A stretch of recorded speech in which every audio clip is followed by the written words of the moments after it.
Bonjour à tous, soyez les bienvenus à l'église Elim. Nous sommes heureux de vous revoir en ce dimanche matin et nous voulons célébrer le nom de l'Éternel et lui donner la première place. Nous prions. Amen. Seigneur, nous voulons te dire merci pour notre journée, merci pour cette semaine, merci pour ta protection divine sur nous, sur notre famille, Seigneur. Merci pour ton église, merci de ce que tu nous aides encore à progresser et à avancer avec toi, Seigneur. Nous voulons, Seigneur, vraiment te dire merci d'un cœur reconnaissant pour tous tes bienfaits, Seigneur. Sois glorifié, béni dans le nom précieux de Jésus. Amen. Amen. Amen. Nous allons chanter, célébrer le nom de notre Seigneur avec notre sœur Cathy. Soyez bénis.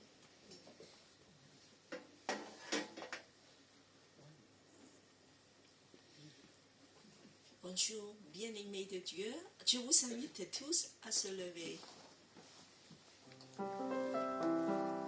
Notre Dieu est un grand Dieu et nous voulons dire que mon âme bénit Éternel. De tout ton moi, bénis ton Saint-Nom. Mon âme bénit Éternel et n'oublie aucun de ses bienfaits.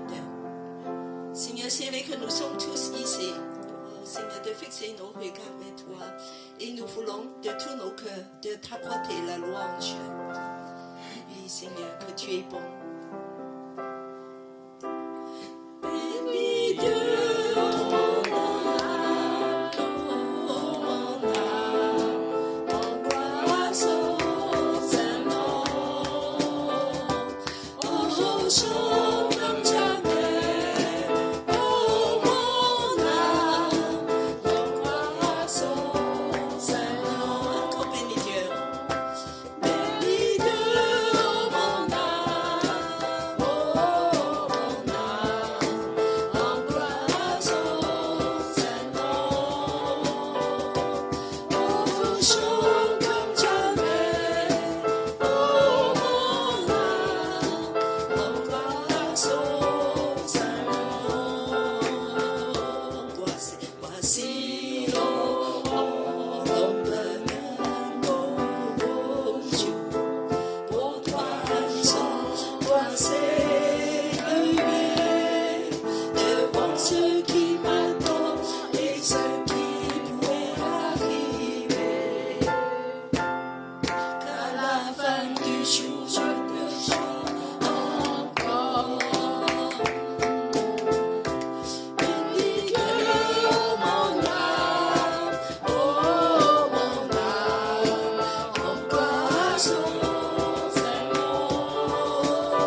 pour le baptême la semaine dernière, pour les 3 baptisés. Oh Seigneur, garde-les toujours de marcher avec toi. Oh Seigneur, bénis-les, bénis-les. Et bénis ton Église pour qu'on puisse tous se lever pour toi, de t'aimer, de te bénir, de te rendre grâce. Alléluia. Un jour viendra, je l'aurai plus de force. Mon revenu, la fin sonnera. Pourtant mon âme chantera tes louanges. Pendant des milliers d'années, oui, sans fin. Bénis Dieu, oh mon âme, en gloire son saint nom. Oh, chante comme jamais, oh mon âme, en gloire son saint nom. En gloire son saint nom. En gloire son saint nom. Applaudis-nous Dieu, en gloire son saint nom, Seigneur, nous t'applaudissons. Oh Dieu, Seigneur, tu es digne de louange. Alléluia.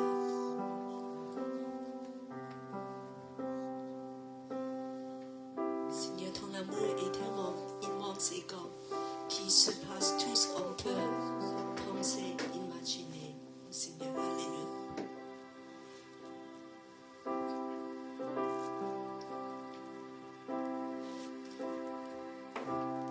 L'amour de Dieu de loin surpasse ce qu'on peut dire un cœur humain. Il est plus grand que les espaces, même en l'abîme il nous atteint. Pour le péché de notre monde, Dieu nous donna Jésus. Il nous pardonne nos peines profondes. Il sauve les perdus.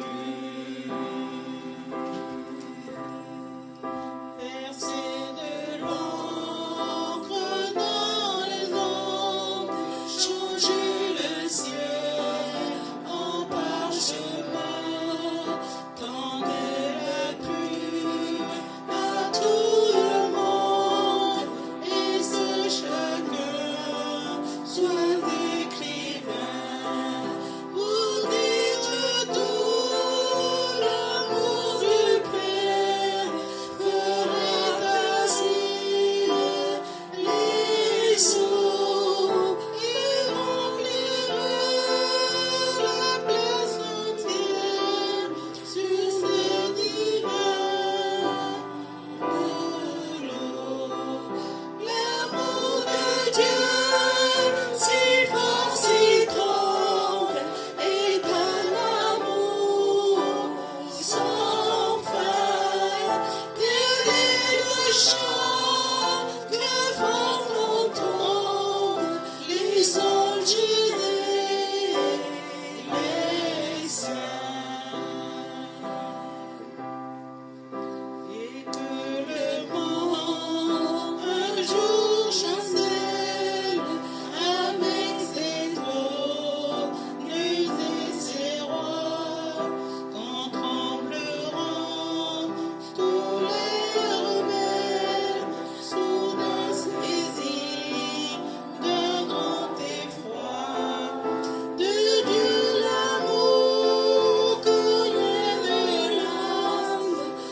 plus qu'on peut tout imaginer. Oh Seigneur, tu nous fais de bien. Tu nous as aimés avant le fondement du monde. Tu nous as choisis. Et mon Père, tu as envoyé Jésus pour nous, de nous racheter. Et Seigneur, nous sommes tes enfants. Seigneur, tu nous aimes d'un amour éternel et tu nous conserves ta bienveillance. Alléluia. Alléluia. Remplis-nous de ton amour. Saint-Esprit, déverse l'amour de Dieu dans nos cœurs. Alléluia. Que la paix de Dieu remplit nous. Que l'amour de Dieu remplit nos cœurs.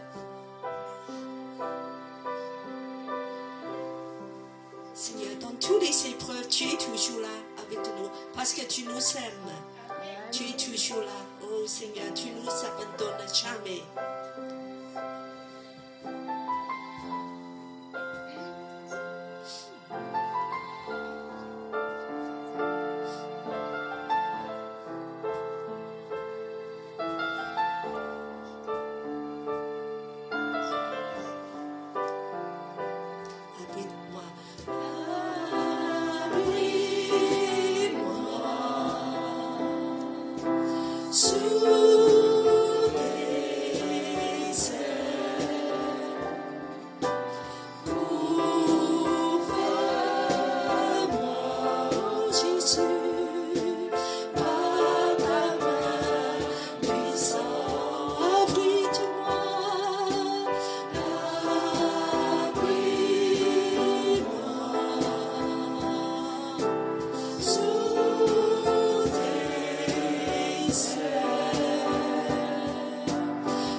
Jésus seul, en Jésus seul, je me confie, il me donne force qu'avec puissance, en Jésus seul. Jésus seul.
Jésus tous vos fardeaux.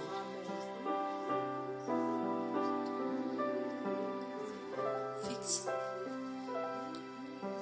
Seigneur Jésus, nous venons vers toi parce que tu dis, tous ceux qui sont fatigués et chargés puissent venir à toi et tu nous donnes le repos.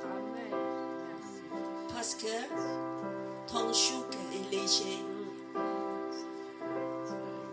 ta fardeau est facile. Seigneur, nous voulons compter sur toi. Seigneur, nous voulons encore proclamer, tu es avec nous dans les tempêtes. Même il y a des vagues, du vent.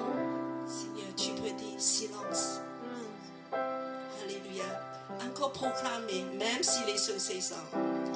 Même si les océans se déchaînent, tu les traverserai avec toi. Terre, tu domines les tempêtes. Je suis tranquille, car tu es là. Je suis tranquille, car tu es là. Même si les océans se déchaînent, Jésus, je les traverserai avec toi. Terre, tu domines les tempêtes.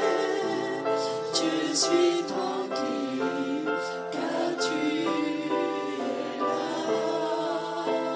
Je suis tranquille, car tu es là. Tu es toujours là.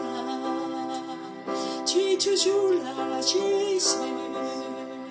Tu es toujours là, dans les mêmes bateaux, dans les tempêtes, dans les épreuves.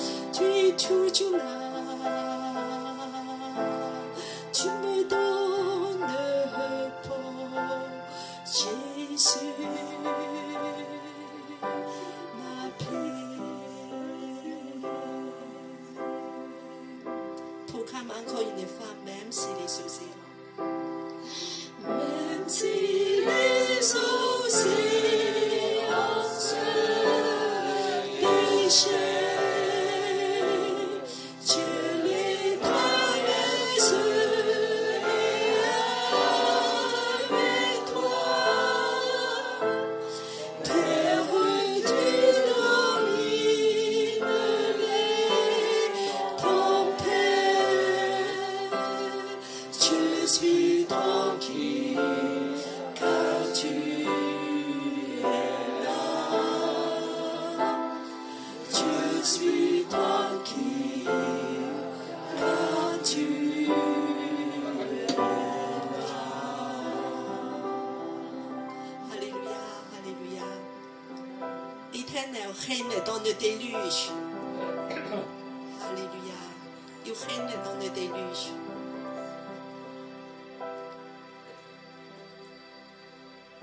Je vous invite de s'asseoir, de continuer dans cet esprit de louange et repos.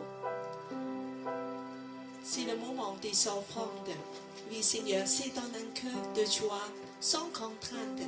Nous voulons te bénir avec nos l'argent, avec nos forces, avec nos temps, avec tout ce que nous avons. C'est pour toi, tout est pour toi, Jésus. On reprend le premier son. Oh, mon âme bénie éternelle. Mon âme bénie éternelle de tout ce qui est en moi. Bénis son saint nom. Alléluia. Bénis de mon âme. Oh, mon âme. Emploie son saint nom. Oh, chante jamais. Oh, mon âme. Emploie son saint nom.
nous guérir, Père éternel. Et à travers ce que nous avons distribué pour ta maison, Seigneur, bénis les mains qui ont distribué pour ta maison.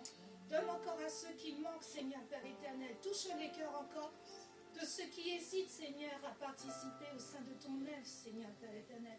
Car c'est là aussi tu bénis, Seigneur. Merci pour ces dîmes et ces offrandes, Seigneur. Merci pour tout un chacun présent, Seigneur. Ceux qui sont encore devant leur écran, Seigneur. Et ceux encore qui cherchent la porte de ta maison. Je te remercie, Seigneur, pour tout. Bénis cette matinée. Bénis notre prédicateur, Pasteur Stuart, Seigneur. Merci pour tout. Au nom de Jésus, j'ai prié. Amen. Amen.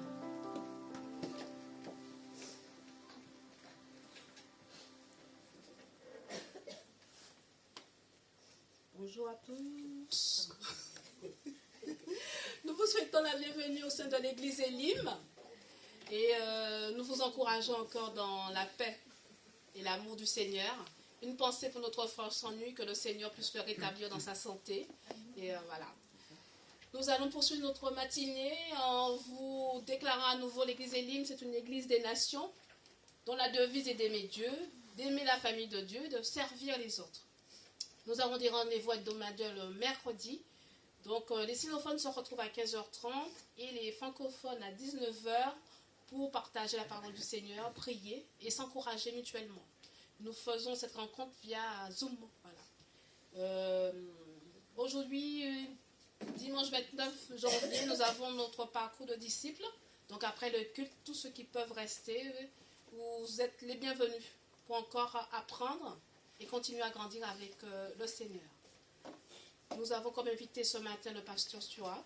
Nous l'invitons à venir devant afin de nous partager la parole du Seigneur. Soyez bénis, pasteur. Merci. Vous préférez comme ça? Je sais pas, oui. Ah, voilà. La lumière dans les, ah, oui, dans les yeux. là, c'est bon. Faut que je tienne ça. Nicolas, un garçon. David. Oh, bah avec Je le... te c'est bon là. C'est bon.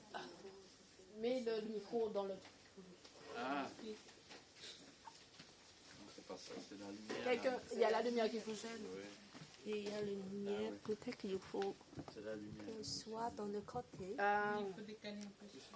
Juste un décalement. Si tu veux, tu peux rester au piano. Ah oui, ça va être C'est plus- peut-être oui. plus simple. Oui, c'est mieux, merci Cathy. Bonjour à tous. Bonjour. Et bonne année à ceux et celles que je n'ai pas encore dit. Et bonne année à nos amis qui nous regardent sur Zoom. Bon, super, merci. Bonne année à vous et bonne année à tous ceux qui sont en chair et en os. Ah oui, certains ont fait l'effort, malgré le froid. Voilà. Mais vous avez amené le soleil avec vous, mais le soleil dans le cœur. Amen. Voilà, on va... Et merci de m'inviter encore à venir. Voilà. Et on va peut-être faire la lecture. Ouais. Alors, on va demander des Bon, jeunes à lire. ouais. Alors, on demande David pour commencer. Alors, Exode. Moïse faisait paître le troupeau de son beau-père. C'est Exode Exode chapitre 3. 3, versets 1 à 8. Voilà, ça y est. Ok, je recommence. Ouais. Moïse faisait paître le troupeau de son beau-père, Jéthro, Oui. prêtre de Madian. Il mena le troupeau au-delà du désert et parvint à la montagne de Dieu, à l'Horeb. L'ange du Seigneur lui apparut dans une flamme de feu du milieu du buisson. Il regarda, le buisson était en feu, et le buisson n'était pas dévoré. Moïse dit, je vais faire un détour pour voir cette grande vision. Pourquoi le buisson ne brûle-t-il pas? Le Seigneur dit qu'il avait fait un détour pour voir, et Dieu l'appela du milieu du buisson, Moïse, Moïse. Et il dit, me voici. On a la suivante. Patricia. Il dit, n'approche pas d'ici, retire tes sandales de tes pieds, car le lieu où tu te tiens est une terre sainte. Il dit, je suis le Dieu de ton père, Dieu d'Abraham, Dieu d'Isaac, Dieu de Jacob. Moïse se voila la face, car il craignait de regarder Dieu. Le Seigneur dit, j'ai vu la misère de mon peuple en Égypte, et je l'ai entendu crier sous les coups de ses chefs de corvée. Oui, je connais ses souffrances. Je suis descendu pour le délivrer de la main des Égyptiens et le faire monter dans ce pays vers un bon et vaste pays, vers un pays ruisselant de lait et de miel. Merci. On ne va pas vraiment commenter ce passage, mais c'est une de ces pages de la Bible que je crois qu'on va connaître. Dieu se révèle à Moïse dans le buisson ardent et il se déclare le Dieu d'Abraham, le Dieu d'Isaac, le Dieu de Jacob. Et bon, là, il y a un élément dont je mentionnerai tout à l'heure. Voilà.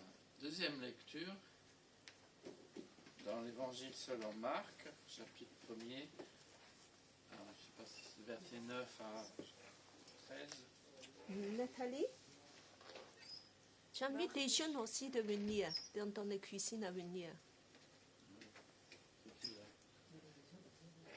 Marc chapitre 1, versets 9 à 13. En ces jours-là, Jésus vint de Nazareth de Galilée, et il reçut de Jean le baptême dans le Jourdain. Dès qu'il remonta de l'eau, il vit les cieux se déchirer, et l'Esprit descendre vers lui comme une colombe. Une voix survint des cieux. « Tu es mon Fils bien-aimé, c'est en toi que j'ai pris plaisir. » Aussitôt, l'Esprit le chasse au désert. Il passa 40 jours dans le désert, mis à l'épreuve par Satan. Il était avec les bêtes sauvages par le Satan. Il était avec les bêtes sauvages et les anges le servaient. Merci Nathalie.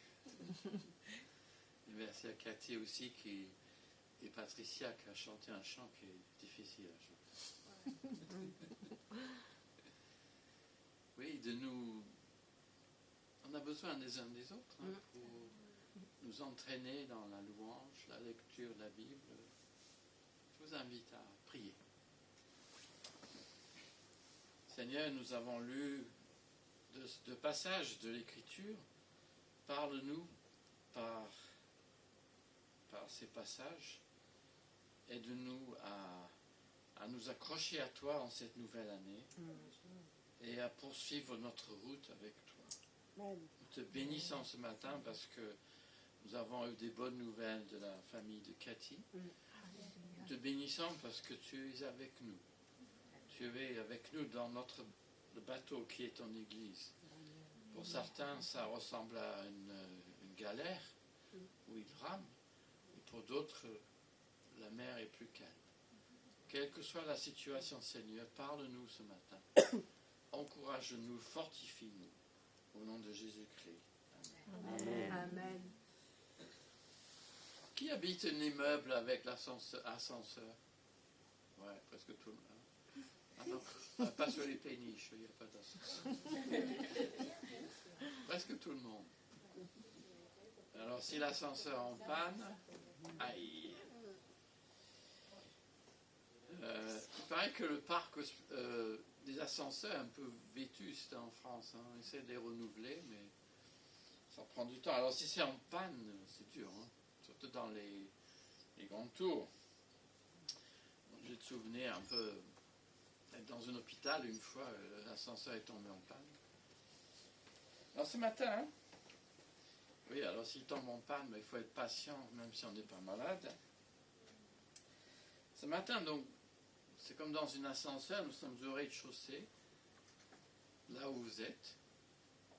Et puis nous allons monter, j'espère ensemble. Et Dieu va nous montrer un clin d'œil de ce pays ruisselant de miel et de lait. Il va nous montrer qu'il est avec nous. Amen.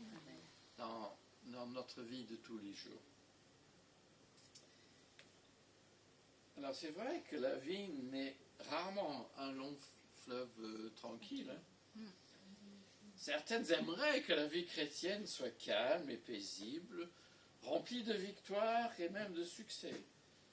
Après tout, le Seigneur n'y a-t-il pas promis, je crois dans Josué, que on réussira dans toutes nos entreprises? Bon, je vous répondrai là-dessus, mais pas maintenant. Mais le problème avec ce discours, c'est que quand vient le malheur, où surgit l'épreuve, ou la tentation, sommes-nous surpris, sommes-nous préparés à l'affronter? Notre vision de la vie en Christ peut-elle inclure des difficultés de cet ordre?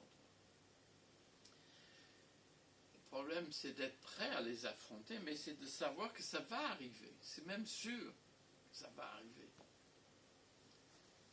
Et la question, c'est comment les surmonter. Nous avons ce petit récit à la fin de Marc, là, enfin la fin du passage de Marc qu'on a lu sur la tentation de Jésus. J'espère qu'elle vous est familière, mais peut-être pas dans cette version-là. C'est vrai qu'il y a eu une controverse. Hein, je ne sais pas, 40 ans, il y avait un film sur Jésus, et un des passages sur les tentations était un peu choquant, quoi, pour certains. Mais l'Évangile ne parle pas vraiment de ce qui s'est passé dans la tête de Jésus. Mais justement, ce qu'on va dire, c'est que Jésus est devenu un être humain comme nous. Donc il aurait pu avoir, enfin il a eu, je crois, les pensées comme tout le monde. Qu'est-ce qu'il en a fait avec? Ça, c'est une autre question. Mais vous le savez comme moi, hein, c'est pas la première pensée, c'est ce que vous en faites avec. Alors, ce récit chez Marc est brutal, il ne ressemble pas. On a l'habitude, il y a les 3 tentations, etc. Mais ici, c'est pas ça du tout. Alors, certains spécialistes ont pensé que Marc a fait un raccourci. Mais en fait, si on regarde ce qu'il a fait, il y a tellement peu de choses, je ne vois pas comment il aurait pu raccourcir comme ça. Ça n'a pas de sens. Son récit ne tient pas en étant un raccourci. Ce n'est pas un raccourci, c'est simplement ce qu'il a écrit et c'est tout. On va le méditer, il n'y a pas grand-chose. Hein.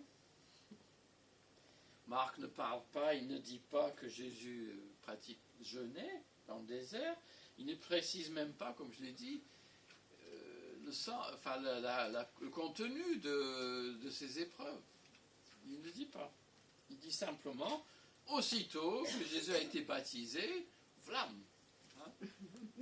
Aussitôt, alors ça, en Marc, aussitôt, il aime bien beaucoup cet adverbe. C'est toujours aussitôt. C'est de l'action. Hein? C'est pour ça que l'évangile de Marc, ça fait un bon film. Donc après son baptême, alors bon, j'avais préparé ce message sans savoir qu'il y a eu des baptêmes la semaine dernière, enfin récemment, et puis il y en aura aujourd'hui. Amen. Mais pas ici, en tout cas. Mais donc, l'épreuve suit pour Jésus immédiatement son baptême. Le même esprit qui est descendu sur lui sous forme d'une colombe le chasse au désert. Le mot est très très fort, le chasse. Normalement, c'est les démons qu'on chasse. Mais là, Jésus est chassé par l'esprit dans le désert. C'est le même esprit, hein? C'est pas un mauvais esprit. Enfin, en tout cas, moi, je ne pense pas. Hein? C'est le Saint-Esprit qui l'a poussé. Donc, on ne peut pas dire que Dieu ne voulait pas qu'il soit mis à l'épreuve.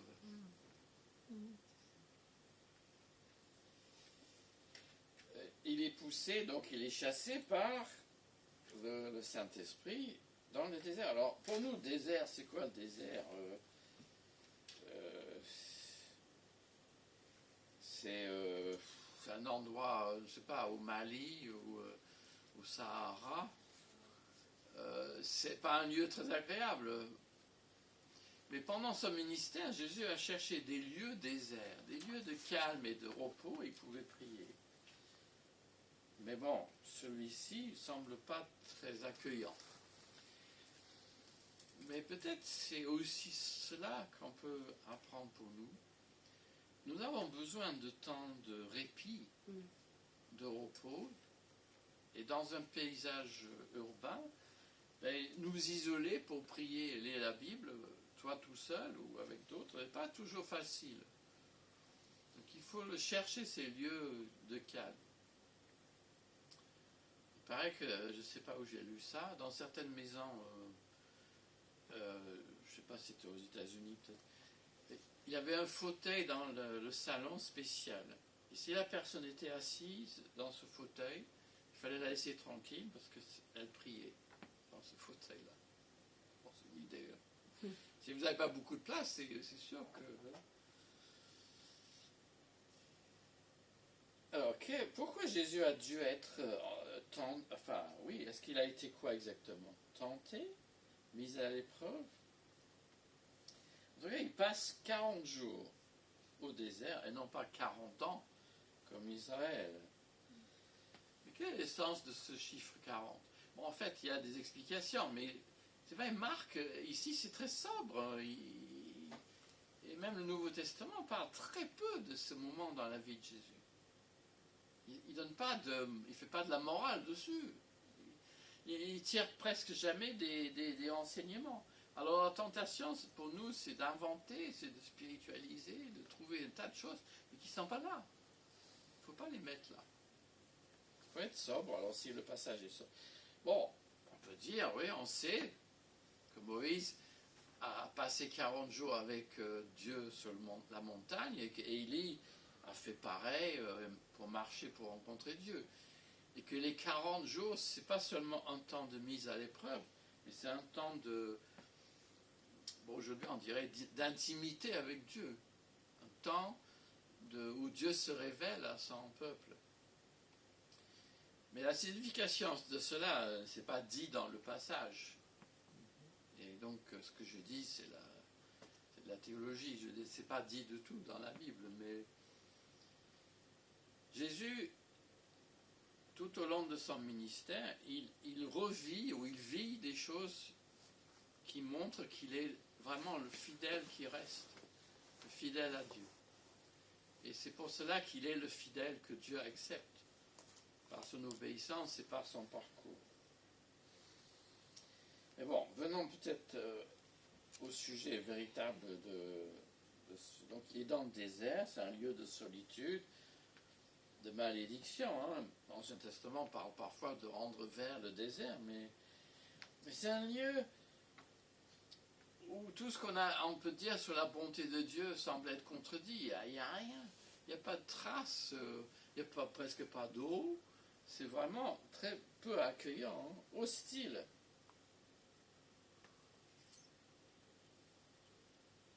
Hostile. Mais Jésus est mis à l'épreuve. Ah oui, alors, oui, ça, je ne l'ai pas dit.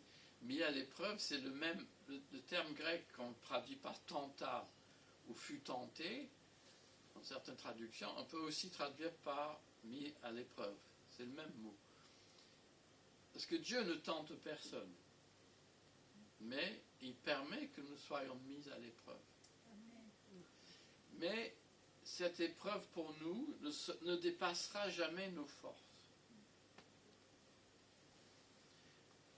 Par contre, Jésus fut tenté par le Satan. Et j'insiste sur le parce que c'est là dans le grec, et donc c'est pour ça que on a avec Nathalie là, oui, le. Parce que le Satan, bon, c'est l'adversaire, c'est l'opposition, c'est comment dire ça en français, c'est la persécution, c'est l'adversaire qui, dans un cours, qui attaque le Satan. C'est pas le nom de quelqu'un au départ, c'est ça. Et ça, dans l'Ancien Testament, avec Job, c'est l'adversaire. Mais Jésus donc fut tenté par le Satan à faire le mal. Mais il a été en même temps mis à l'épreuve par le Seigneur. Et je crois que c'est ça qu'il faut qu'on retienne de ce passage. Que nous-mêmes, nous pouvons avoir des expériences, mais qui sont à la fois une mise à l'épreuve, Mais la mise à l'épreuve semble comporter une tentation. La tentation ne vient pas de Dieu, mais c'est comme on prie dans le Notre Père. Hein. Ne nous laisse pas entrer dans l'épreuve, on pourrait dire, dans la tentation, mais délivre-nous du mal. Et dans les circonstances quelque chose qui soit, je veux dire, innocent, enfin quasiment innocent, peut être une tentation. Quelqu'un qui n'a pas de problème avec l'alcool, une autre personne pourrait ne pas, il ne faut pas y toucher du tout. Quelqu'un qui mange trop, ça c'est très répandu aussi, hein. Surtout lors des fêtes. Mais et puis quelqu'un d'autre qui ne sait pas s'arrêter. Et puis les adolescents qui ne mangent pas du tout, hein, qui veulent maigrir et puis qui deviennent anorexiques. Et là, avec des problèmes de santé très graves. Dans la vie, il y a des situations qui sont des sources d'insatisfaction. Les tracasses, parfois, s'accumulent. Notre situation ne s'améliore pas. Et c'est frustrant. C'est très difficile à vivre. Et dans cette frustration, il y a une épreuve pour nous. Mais il y a aussi une tentation.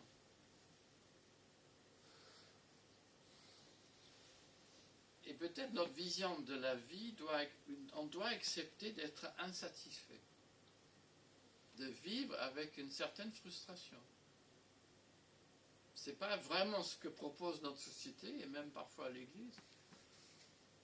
Parce qu'on se dit, le bonheur, c'est d'avoir ce qu'on veut, hein, ou de faire ce qu'on a envie. Mais parfois, c'est d'attendre. Souvent, c'est attendre. Mais on n'aime pas ça. Mais le message de ce matin est assez simple, en fait. Il faut peut-être que je reste dans mon texte, sinon le PowerPoint, il va être complètement zappé. C'est une idée très très simple. On va y arriver. Ah oui, je vais peut-être le laisser pour la fin. D'abord, il y a un détail. Ah oui, alors, c'est peut-être pour les messieurs, ça. Qui est-ce qui aime des films d'horreur parmi nous? Non? Nicolas, non? C'est pas moi. Moi, je ne sais pas un genre que j'aime beaucoup, mais une fois j'étais vraiment, je ne sais pas, il y a longtemps, hein, c'est un vieux film qui s'appelait en français Les Oiseaux. Ah, mais ça m'a fait peur. Hein. Alfred Hitchcock, oui, The Birds en anglais. Alors tous ces oiseaux là qui descendaient, moi j'ai eu peur. Hein. Là, ça m'a vraiment fait peur. Alors, pourquoi je dis ça? Parce que Jésus, en quelle compagnie il était? Là, c'est pas dit dans les autres évangiles, mais on marque, oui, il était avec les bêtes sauvages. Alors, il y a un petit passage, je crois que voilà, ça peut ça. Quelqu'un peut le lire, peut-être, dans Ésaïe, là?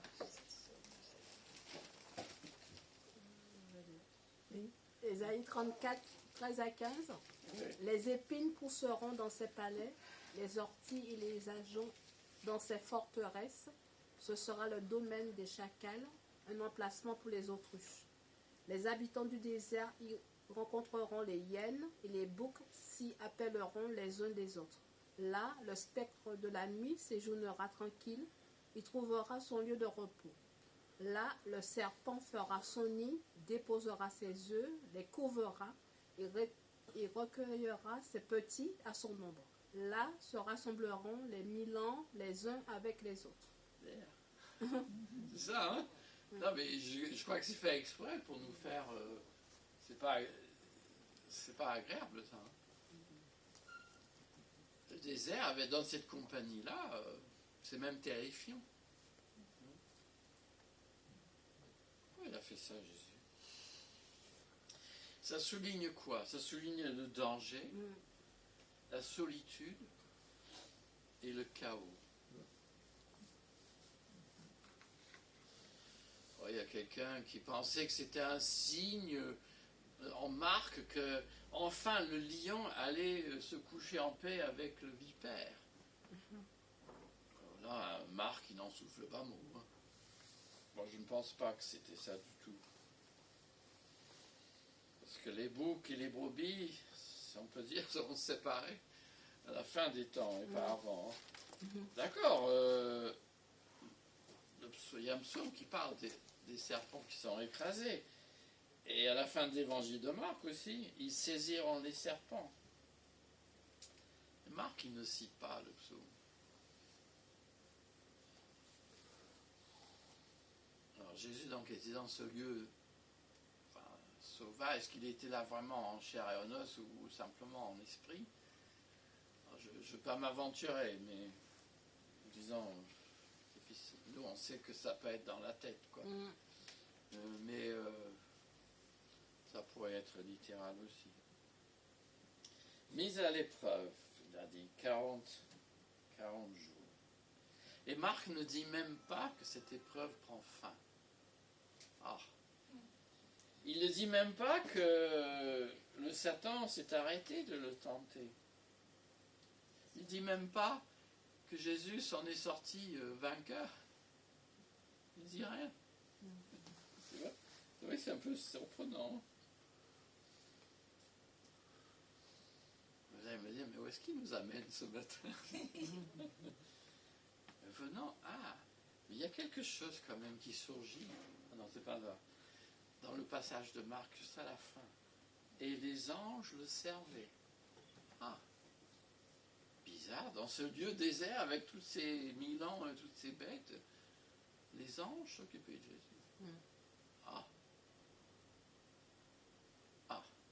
Qu'est-ce qu'ils faisaient ces anges? C'est vrai, il y a des passages, bon, on va peut-être sauter ça, oui. En Matthieu, les anges, semble-t-il, arrivent juste à la fin. Et là, les anges le servaient. C'est l'imparfait en français. Et en grec, ça suppose qu'ils étaient là tout le temps. Qu'est-ce qu'il fait de verbe servir? Bon, ça peut vous dire préparer le repas, servir le café, toutes sortes de choses. Alors, qu'est-ce qu'il faisait alors pour Jésus? Je pense que c'est un peu comme Élie, hein, comme non, c'est les corbeaux qui apportaient à manger. Pense. Parce qu'il n'est pas dit que Jésus ne mangeait pas, là. Donc, où est-ce qu'il allait trouver de la nourriture? Vous allez me dire, tout ça, qu'est-ce que ça peut nous faire, nous? Et pourquoi c'est important? C'est là où, bon, ayant vu le désert et ayant regardé le sable de loin, notre ascenseur monte comme à la tour Montparnasse. Il y a combien d'étages à la tour Montparnasse? La semaine dernière, il savait. Aucune idée? 54, 56. Oui, presque, oui, je crois que c'est ça, 56 en bas. Mais là, si vous êtes dans l'ascenseur en bas, puis ça monte jusqu'à 56, tout d'un coup, qu'est-ce que vous voyez? Paris. Ah oui, une belle vue, semble-t-il. Mais nous aussi, là, on parle de la tentation de lieu désert, qui a une certaine beauté. Hein? Mais notre ascenseur, notre vie, est-ce qu'elle est en panne ou est-ce qu'elle monte? Est-ce que notre ascenseur monte?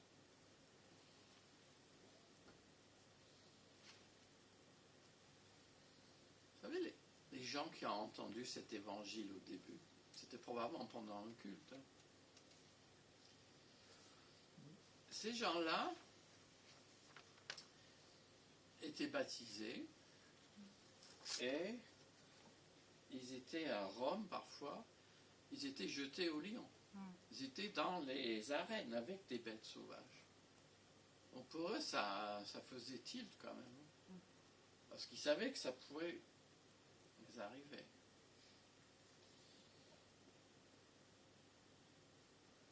Et même Paul a dit, hein, si c'est pour des vues humaines que j'ai combattu contre les bêtes à Éphèse. Donc lui, il a dû être dans les arènes ou contre les bêtes. Donc c'est sûr que sur nos routes, c'est les autres conducteurs qui sont parfois des bêtes. Mais sécurité des routes n'était pas toujours assurée, effectivement, vous pouvez avoir des bêtes sauvages. Donc les premiers chrétiens risquaient le martyre, ils risquaient de mourir à cause des bêtes sauvages. Donc quand ils ont entendu ça, je pense qu'ils devaient penser, mais Jésus, les anges le servaient. Ils étaient là. Les anges étaient avec Jésus même dans cette épreuve. Je ne sais pas si vous croyez aux anges gardiens. Moi, j'y crois. C'est dans l'Évangile, hein. C'est pas nous qui sommes inventés. Mais c'est vrai que lorsqu'on nous questionne sur notre foi, parfois on est un peu gêné. Et Pierre ne nous donne pas le bon exemple. Hein. Il était interrogé, et bien lui, il a succombé à la tentation. On lui a juste dit, vous n'êtes pas galiléen, vous n'étiez pas avec lui. Et tout d'un coup, il se fait tout petit. Hein. Bon, je ne lui en veux pas. Je trouve que c'est quand même courageux d'avoir permis aux évangélistes de raconter ça. Il a renié le Christ. C'est grave. Hein. Mais c'est lui qui nous dit que les épreuves viennent dans la vie chrétienne. Et que c'est normal. Alors, si on s'est fait baptiser, on est peut-être sur un nuage, enfin, quelques heures.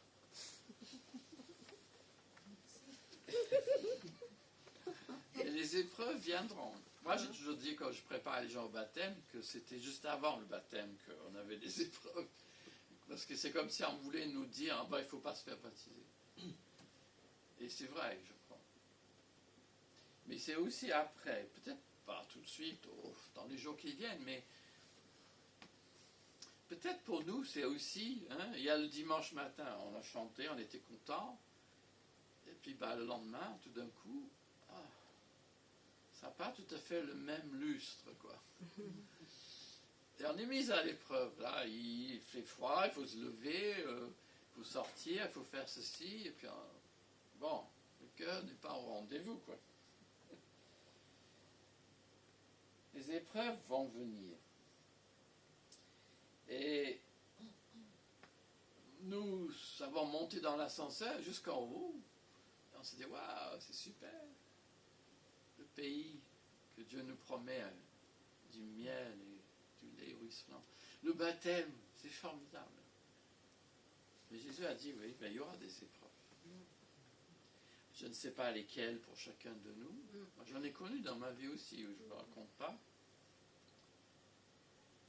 Ce que je peux dire, c'est que les anges nous servent. Mais ce qu'il faut surtout dire, que Jésus nous comprend. Parce que la lettre aux Hébreux dit à 2 fois, Jésus a été tenté ou mis à l'épreuve en tout point, comme nous. C'est pour cela qu'il est en mesure de venir en aide à nous. Parce qu'il a passé. Mais vous allez me dire, oui, mais il n'a pas connu exactement ce que je connais. D'accord, enfin je l'ai dit ça en riant, hein. Il n'a pas été au chômage, il n'a pas été à la retraite, c'est vrai. Mais c'est plutôt dans le domaine moral, le découragement, la lassitude, le besoin de persévérer. Tout cela, il a connu. Et nous le connaissons aussi. Et c'est ça la bonne nouvelle de ce matin. C'est que Jésus a été éprouvé comme nous, à tel point comme nous, et c'est pour cela qu'il veut et il peut nous aider dans nos épreuves. Mais il faut lui faire appel. Il faut lui demander, Seigneur, sauve-moi, je m'enfonce. Moi, alors, je vous dis ça juste comme ça, vous allez comprendre. Vendredi après-midi, c'est pas qu'il m'arrivait, mais j'avais vraiment un coup de blues. Je ne sais pas pourquoi.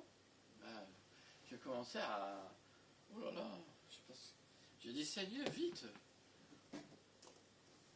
Et tout d'un coup, le ciel s'est éclairci.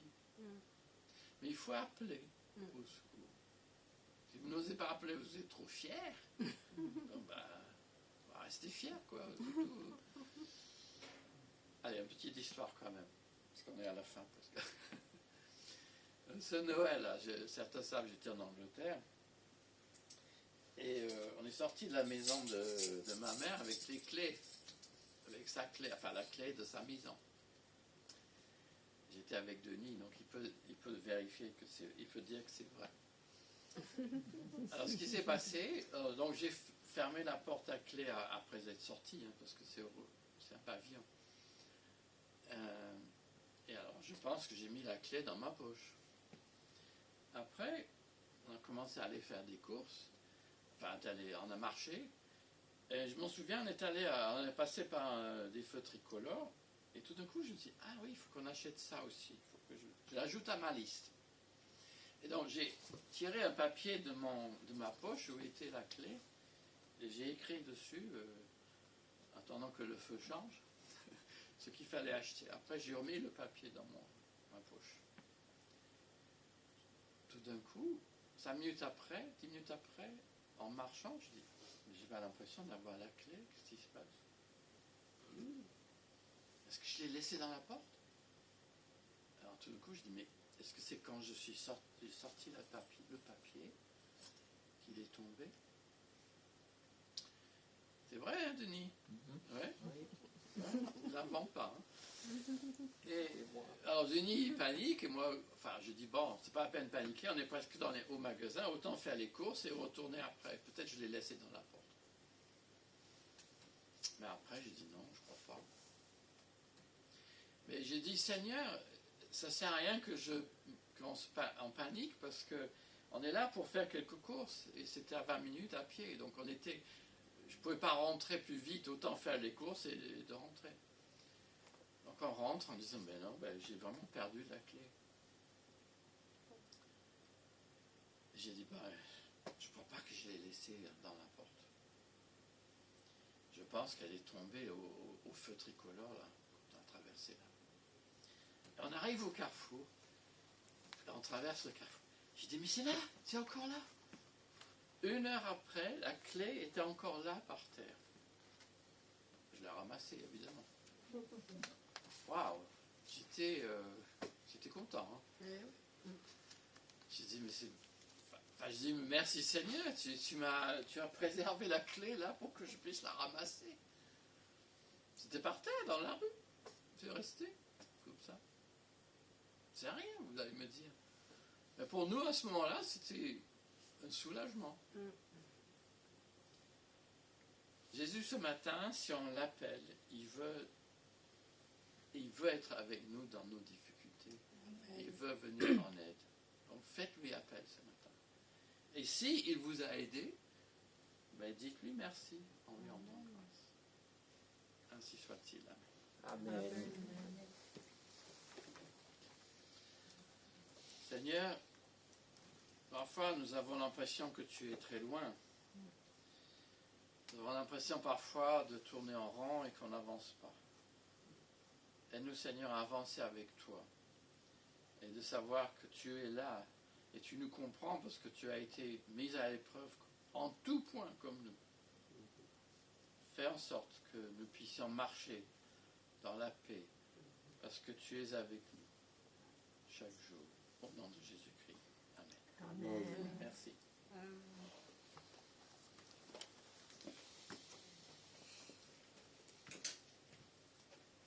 Merci, Pasteur Stuart, et nous restons accrochés à notre Seigneur durant les jours à venir. Ceux qui peuvent rester après pour le parcours des disciples, nous allons faire une pause et ensuite enchaîner avec la leçon pour le parcours des disciples. Sinon, nous vous remercions d'être présents aujourd'hui. Nous vous souhaitons une bonne semaine, bon dimanche, à bientôt. Au revoir.